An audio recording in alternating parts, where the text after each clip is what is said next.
রকম জাতি গোষ্ঠী সম্প্রদায়ের মানুষজন বসবাস করে। প্রতিটি জাতি গোষ্ঠী সম্প্রদায়ের আলাদা আলাদা ঐতিহ্যবাহী ড্রেস রয়েছে। আজকের ভিডিওতে আমি আপনাদেরকে পাহাড়ি অঞ্চলে বসবাস করা বিভিন্ন রকম জাতি গোষ্ঠী সম্প্রদায়ের ঐতিহ্যবাহী বিভিন্ন রকম পোশাকগুলো দেখাবো। ভিডিওটা খুবই ইন্টারেস্টিং, তথ্যবহুল, পুরোপুরি দেখতে থাকুন। এই পোশাকটাকে দেখুন, এই মেয়েটার পোশাকটা বেশ চমৎকার, মানে কালারফুল দেখুন, মানে মাল্টিপল কালারের কম্বিনেশন রয়েছে। তারপরে এই মেয়েদের পোশাকগুলো দেখুন, একই রকম পোশাক পরে তারা হেঁটে বেড়াচ্ছে, মাথার উপরে ক্যাপ রয়েছে, সামনে একটা আলাদা কাপড় ঝুলিয়ে রেখেছে কালো কালারের, যে ড্রেসটা বেশ দারুণ। তারপরে এই মেয়েটার পোশাকটা দেখুন বেশ সুন্দর, আর উপরে যে মাথায় ক্যাপ পরে আছে সেটা সম্ভবত জুয়েলারিস, ওরা আলাদা আলাদা জুয়েলারিস এভাবেই আসলে ক্যাপ করে পরে। তারপরে দেখতে পাচ্ছেন এই মেয়েদের পোশাকগুলো আলাদা আলাদা কালার কম্বিনেশন রয়েছে, একই রকম পোশাক আর কি, দেখতে ভালো লাগছে। তারপরে এই মেয়েটার পোশাক দেখুন, অনেকটা মনে হচ্ছে শরীরে জুয়েলারিস দিয়ে কাপড়টা বানানো হয়েছে, বেশ দারুণ। তারপরে এই মেয়েটার পোশাক দেখুন, এটা মিয়াও সম্প্রদায়ের একটা পাহাড়ি অঞ্চলের মেয়ে, বেশ দারুণ, মানে এক একটা এক এক রকম কালারফুল পোশাকগুলো দেখতে খুবই ভালো লাগে। তারপরে এই মেয়েটা দেখুন মুখটা একদম ঢেকে রেখেছে পুরো শরীরটা, বেশ দারুণ। তারপরে এই মেয়েটার পোশাকটাও বেশ সিম্পল বাট ভালো। তারপরে হলুদ কালারের এই পোশাকটাও খুবই চমৎকার।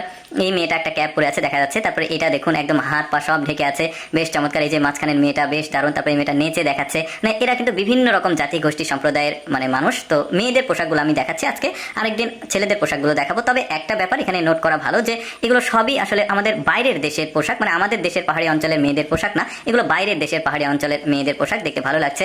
এটা বর কনের পোশাক, দেখতে পাচ্ছেন অনেকটা কাজ করা রয়েছে শরীরের কাপড়ে। তারপরে এইগুলো দেখুন অনেকটা সিম্পল বাট ভালো ছিল এটা। তারপরে এটাও বেশ চমৎকার, এখানে উৎসব হচ্ছে তাদের একটা আলাদা। তারপরে এই মেয়েটার মাথার ক্যাপটা একদমই আলাদা। তারপরে এই মেয়েটার পোশাক লাল কালারের, বেশ সুন্দর। এই মেয়েটা আবার মাথার উপরে ফুল রাখছে। তারপরে এই মেয়েটার পোশাকটা দেখুন মাতল দিয়েছে মাথায়, আঞ্চলিক ভাষায় আমরা মাতল বলি, বেশ চমৎকার। এই মেয়েটার পোশাকে মাথার উপর দেখুন হরিণের শিং রয়েছে, এটাও সিম্পল বাট সুন্দর, গর্জিয়াস লাগছে কিন্তু। আর মেয়েগুলো দেখতেও সুন্দর, মোটামুটি ভালোই, সবকিছু মিলিয়ে আমার কাছে খুব চমৎকার লেগেছে। তারপরে এই মেয়েটার পোশাক, এই অনেকগুলো রয়েছে একই ফ্যামিলির। তারপরে এই মেয়েটার পোশাকের মাথার উপরে কিছু অলংকার দেখা যাচ্ছে। তারপরে এদের পোশাক সিম্পল হলেও দেখতে সুন্দর। তারপরে এটা দেখুন অনেক, মানে পুরো শরীরটা ঢেকে আছে, এটাও সিম্পল বাট সুন্দর। এখানে আবার ফ্যাশন শো হচ্ছে, মানে এক একটা ড্রেস এক একটা রকম, সম্ভবত এটা শিকারী সম্প্রদায়ের কোনো একটা পোশাক হবে। তারপরে এই মেয়েটাকে দেখুন, এই যে হরিণের শিং রয়েছে মাথার উপরে, ড্রেসটাও বেশ চমৎকার। এই মেয়েটার ড্রেসটাও অনেক কাজ করা আছে দেখা যাচ্ছে, বেশ দারুণ। কিন্তু দর্শক, আমি সবসময় চেষ্টা করি আপনাদের সামনে তথ্যমূলক অজানা ভিডিওগুলো উপস্থাপন